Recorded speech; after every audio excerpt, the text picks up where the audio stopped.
All right, we're gonna see what it sounds like in a minute. Nah, that ain't it. What you do to it?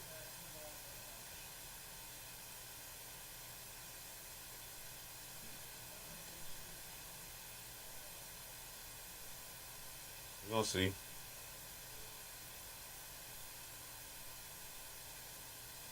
Yeah, I don't know what's going on because me and him, yeah, it ain't running the live now. Let's try this. There we go. Yeah, no, no, not on that one. Okay, there you go. Yep. Okay, so we are open for questions.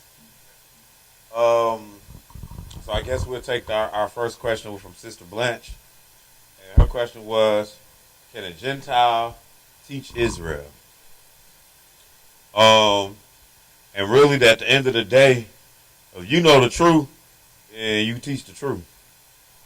Um, like today, we even saw where I think he called Timothy his disciple. And if we seen that he calling Timothy a disciple, Timothy is a Gentile. Let's go back to that Acts chapter 16. Timothy himself is a Gentile. So, you know, and that's the thing about it is sometimes people are Gentiles and you really don't know it. Like Brother Gary could be a Gentile. You wouldn't know it. I mean, you a Gentile? Oh, yeah, you look like it. No, just like a Bob Marley, exactly. A Gentile is somebody. It goes by their father's bloodline. So therefore, if your dad's dad was white, then that makes you a Gentile as well. Uh, what is that? But go ahead and pick it up at Acts chapter 16 and verse 1. I didn't forget you, Mom. Then came he to Derbe and Lystra, and behold, a certain disciple was there, named Timotheus. That's Timothy. But yeah. Timothy, Mm-hmm. the son of a certain woman, which was a Jewess, and believed, but his father was a Greek. So you got this guy here, he's Greek, and we see that the whole letters were given to him for him to set up the church. And surely if he was one of the disciples, he was going to teach them something if it was something that needed to be taught. I mean, because he the one that knows at this point. Read a little more. Which was well reported of by the brethren that were at Lystra and Iconium. Mm-hmm. Him would Paul have to go forth with him, and took and circumcised him because of the Jews which were in those quarters, for they knew all that his father was a Greek. So, and everybody knew he was a Gentile at that. So go ahead. And as they went through the cities, they delivered them the decrees for to keep, that were ordained of the apostles and elders which were at Jerusalem. And so were the churches established in faith and increased in number daily. All right, that's good. But, at the end of the day, when we look at Romans chapter 9, let's check Romans chapter 9 now. Romans chapter 9. And we look at verse 4 and 5, we know that, it's Israel's job to perform the services of God. But to say that a Gentile cannot teach, like we just showed you what Timothy, but even let's take Tyler, for example. You can't say, oh, well, Tyler can't teach if he know what the book say. Now, we're going to go look at the scripture after this about where it say not letting a stranger to be set up ahead of you or above you. But I wouldn't be setting nobody up above me if you teach me. It's just like, perfect example. I worked with Gary last week. You know what I'm saying? So he taught me all kind of stuff. Does that mean he's over me? No, that doesn't mean he's over me. Now, he might know this right here. You know what I mean? He can show me this right here. But it doesn't make him over me because he's teaching me something. And when we get back to the Old Testament, they're going to say, you're not supposed to set somebody of another nation over you. Well, I didn't put him over me when we went to work together or when I was working for him even. That doesn't make him over me. Now, on that particular job, yeah, we can say that. He was over me. You know what I'm saying? He was the boss, giving out all the directions and all that kind of stuff. But it still doesn't make him, it just makes him over me right there. And we'll see what that looks like in a minute. But Romans chapter 9 and read verse 4 and 5. Who are Israelites? to whom pertaineth the adoption, and the glory, and the covenants, and the giving of the law, and the service of God, and the promises, whose are the fathers, and of whom as concerning the flesh Christ came, who is over all, God bless forever. Amen. Right. So he's saying, so basically he just showed you about Israel, and he said, giving of the law, the service of God, and the promises, like all that stuff belongs to Israel. So when it's all said and done, Israel's job is to teach the gospel. We are a kingdom or a nation of priests. But now, if Tyler, and we'll take Tyler, he's a Gentile, we all pretty much can see that. Some days you can, some days you can't tell. Right, but still, when we take Tyler for example, so let's say, Tyler moves to, I don't know, Iowa, Des Moines, Iowa. And he Tyler goes to Des Moines, Iowa, and he like, man, I'm not gonna deal with the word like that. I'm tired. I'm tired of black people. But if you even say that, I'm just tired of black people and black people problems. I would say, yeah, I feel you. I'm tired of black people and black people problems too. So, but at any rate, so he says I'm tired. So he goes to Des Moines, Iowa, but now the Sabbath comes around. And all of a sudden, he meets some young lady, and, she wants to take him out on a date on a Saturday morning. He's like, nah, I'm going to be watching these tapes online, these videos online. And then the next thing you know, the young lady says, well, I want to watch them with you. So then she says, can me and my dad come? But then, the dad come. And so now that they watch the lesson, and when the lesson is over with, the dad says, that sounds pretty good. Can you tell me some more? Tyler can't say, no, I'm white. You know what I'm saying? Like, really? That's going to be your response? Like, no, I'm white. I'm not supposed to talk to black people or tell black people how to get salvation. So at the end of the day, it doesn't operate like that. You know what I'm saying? Like, no, you had better. And I've known Tyler to take the opportunity to preach the gospel to black men. If I'm not mistaken, I guess they were black. They worked with you. I figured he was working with black guys. So, yeah, so he's taking the opportunity to preach the gospel to black men. So, no, he could definitely teach. He could definitely teach black men. But let's turn to maybe Exodus. We're going to go back there real quick. I'm going to find it. Stranger. Yep.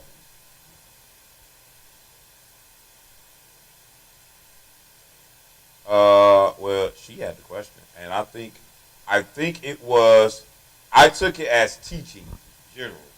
And the reason I took it that way is because when I address the pulpit, it's to whom is word, deemed qualified to teach. And there's nowhere in the Bible that says that a Gentile can't stand up here and teach. You know what I'm saying? If he know what he's talking about. You know what I mean? Like, it's nowhere. And we've done that. Now, here's the thing, though. It's really not about color. It's about people. So make sure you choose well. You know what I'm saying? Like, if you're going to stand somebody up here, black or white, really. You know what I mean? Make sure you choose well, because we've had the last Gentile to stand on the roster and preach made it rough on everybody else after. He jagged it up afterwards. You know what I'm saying? Preached a good lesson. Then I guess you took that and ran to the top of the mountain like you was king of the hill, and now he's doing his own. I don't even think he's doing his own thing no more. I don't know what he's doing anymore. But let's go to Deuteronomy chapter 17. That's gonna help answer the next. But no, it's nothing biblically to say that a white man cannot stand right here and preach the gospel. There's nothing biblical.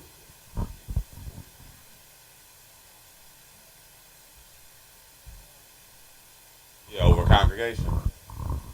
I mean, see, the funny thing about congregations is how they are set up. So I'm not going to say no to that. Like, because now I say no, and next thing you know, you be like, okay, so, and you pull out a situation, and I'm like, okay, yeah, so really, like, I can't say no to that. You understand what I'm saying? Like, no, they can definitely be a head of a church. You know what I mean? Now, if I were a Gentile and I understood the Bible, I would probably be looking for Israel. You know what I'm saying? Like, so if you really know the Bible, I would probably. But then let's take Tyler. Tyler might say, but God can deal with me just like he can deal with Israel. But at the end of the day, he did choose a nation of people. You know what I'm saying? So to make that statement, it's not completely all the way accurate because he still chose a nation of people. So if he has that good understanding to go and teach, which he should be, meaning he should be, if he don't find nobody, because just because you find Gary don't mean Gary's supposed to be the man for the job. You know, you find Gary might can't run these people, run them to the ground. Tyler doing great. You know what I'm saying? But still, we might be want to look for somebody that can be Israel. We might want to, but now, I mean, how long does that take? Are we interviewing? You know what I mean? Like, so you know, when you really start getting to the note, that's why I don't really like to deal with possibles. I like to just really deal with reality because we could paint a possible picture in all types of scenarios that could or could not happen. You know what I'm saying? Whereas the reality is, I don't know why Tyler would start a church. You know what I'm saying? You know, you did what I'm saying. So therefore, if he begin to start one, then we can answer the question for Tyler. You see, so meaning it really is going to be case by case.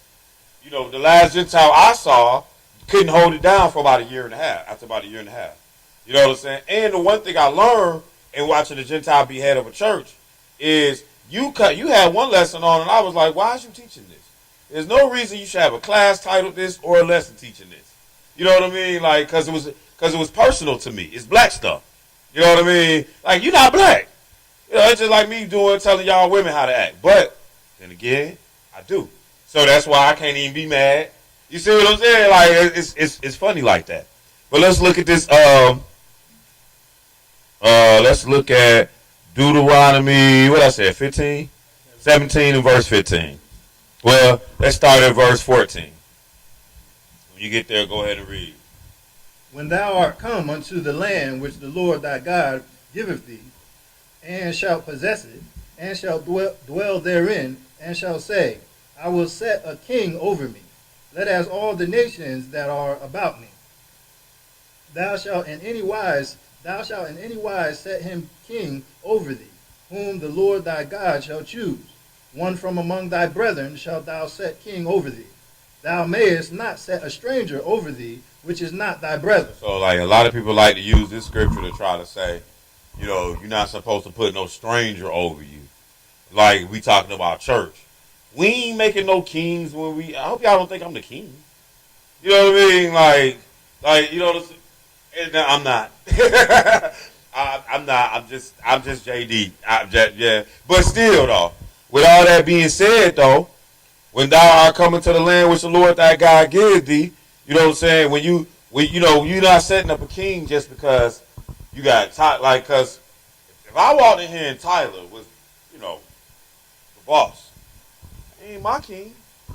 You know what I'm saying? But then, you know, at the end of the day, though, like I said, we don't want to play with it. Whatever the scenario is, it has to be that for you to really give a real answer to do you set a Gentile up or not. You know what I mean? But is it unlawful is the question. I can't read anywhere in the Bible where it says that a white man cannot facilitate, run a church. Now, what I will say is a white man cannot do the priest stuff. You see, like when I say the priest stuff, like how today we talked about the church and how we was back there and, you know, the priest was supposed to kill this and kill that. But can I say that it didn't say, let's look at one more place. Let's go over to Timothy.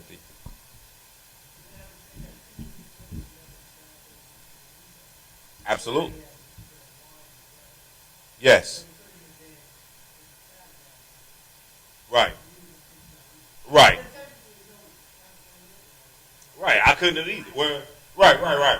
What he's saying is true. He's saying for as much as I'm saying he couldn't do the Levites positions, neither could I if I was a Reubenite or a Danite or something. That was only for them, the Levites, and that's a very good point. But we're going to look at this. We looked at this a little earlier today. 1 Timothy chapter 3, and just start reading from verse 1. And this how we're going to play it right here. Timothy setting up bishops. Let's see if he say anything about don't set white people up as one. 1 Timothy chapter 3, and pick it up at verse 1. And when you get there, take off. This is a true saying. If a man desire the office of a bishop, he desireth a good work. A bishop then must be blameless, the husband of one wife, diligent, sober, a good behavior, good to hospitality, apt to teach, not given to wine, no striker, not greedy of filthy lucre, but patient, not a brawler, not covetous. Covetous. One that ruleth his own house, having his children in subjection with all gravity. For if a man know not how to rule his own house, how shall he take care of the church of God? Not a novice, lest being lifted up with pride, he fall into condemnation. So this is really what we're talking about, the bishop, right? So he's given, Timothy is a Gentile, a known Gentile. He's telling Timothy what a bishop's supposed to be. He never say nothing about not a Gentile, not a white guy, not a, you know what I mean? Like, so really that's your answer right there. If you really want to, we just walked it in. But really your answer's right here. Like, because we know Timothy was a Gentile. So truly he should have said to Timothy, and not you.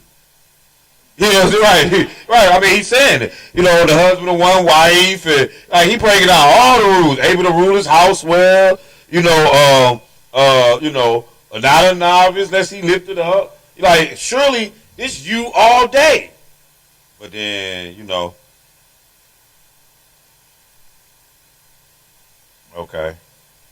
I'm sorry. That's Elijah. Yeah. So, at the end of the day, this would have been the best place for it. You know what I'm saying? This would have been the best place for it to be. It's not here. I don't see anywhere else scripturally that says Tyler can't start up his own church. With that being said, Tyler, don't do it. Don't do it. Don't do it. Don't do it. Because you think black folks is a problem? Imagine white people being the problem for you when they don't want to, you saying, because they still want to be stuck into the world. You know what I'm saying? They're going to tell you to go on back over there to those Negroes with that Negro doctrine. That's what and I'm being nice about it. They're going to come here. They're going to be like, you go somewhere with that Negro doctrine. So hopefully that helped clear that up a little bit, Sister Blanche.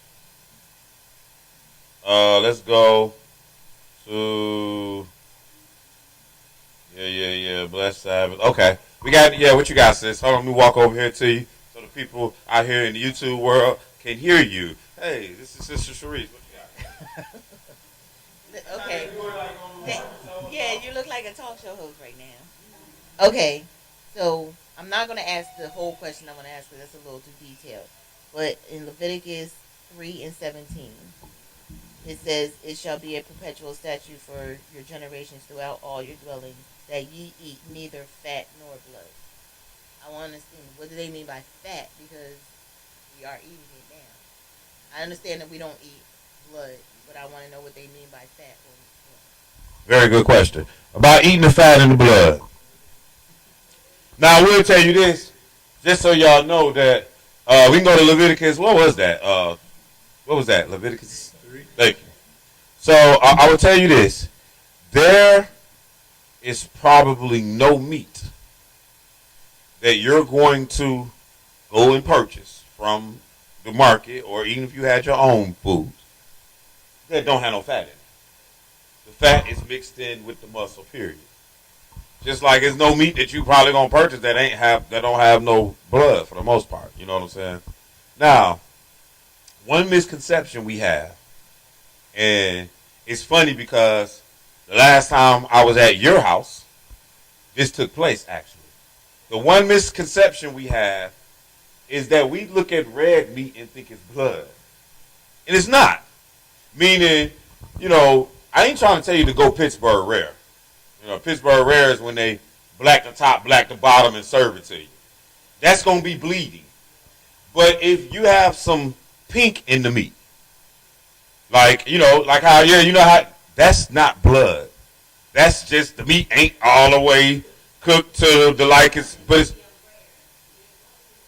as long as I ain't got no blood when I cut this joint, if it ain't coming out red when you do that, then technically it's edible. Now, me personally, I like my meat well done. You know what I'm saying? But, it happens though. You know what I'm saying? And a lot of times we be around here and we be complaining, oh, such and such didn't cook this all the way. And I'm like, yeah, but I mean, you can tell them put it back on the grill, but, you can eat that.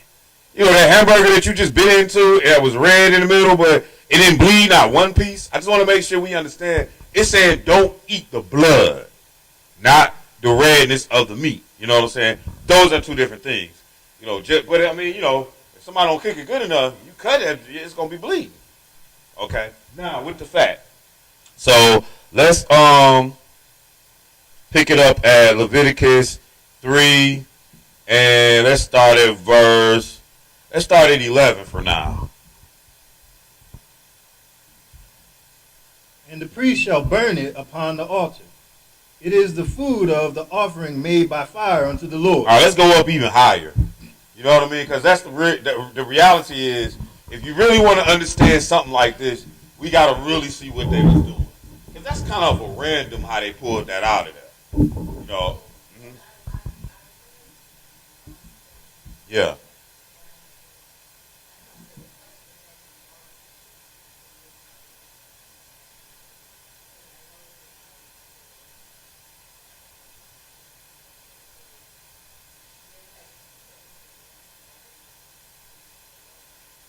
Well, we're gonna start at Leviticus chapter 3 and verse 1. But really, let's go back. Hold your spot there. Let's go back to we'll do that. We'll do this here. Leviticus 3 and 1, and then we'll play around with it. And if his oblation be a sacrifice of peace offering, if he offer it of the herd, whether it be male or female, he shall offer it without blemish before the Lord. And he shall lay his hands upon the head of the offering, and kill it at the door of the tabernacle of the congregation. And Aaron's sons, the priest, shall sprinkle the blood upon the altar round about. And he shall offer of the sacrifice of the peace offering an offering made by fire unto the Lord, the fat that covereth the inwards, and all the fat that is upon the inwards, and the 2 kidneys, and the fat that is on them, which is by the flanks, and the caul above the liver with the kidneys. It shall be taken away. So, like, if you pay attention, like, they all in this animal. You know what I mean? So, when they all in this animal, they telling you something about it. So, by the time we get to the end, like, okay, so you got fat here. But you also got fat on it. Get that fat out of here.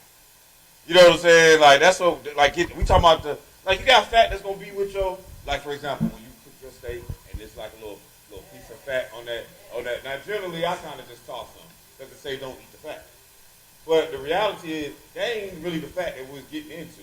When you cut this joint open, it's going to be, right, it's going to be guts and it's going to be fat. It's going, you know that commercial? Yeah. Like, you know that commercial where you be seeing them and they be showing the men with the blubber stomach, and they be like, yeah, this is how much such and such amount weighs. That all that you see that's in that joint, that's fat. And when you see it, when you about to deal with these animals, he like, nah, cut that off, get rid of it. Because sometimes that ain't the only solution to that. Where we at?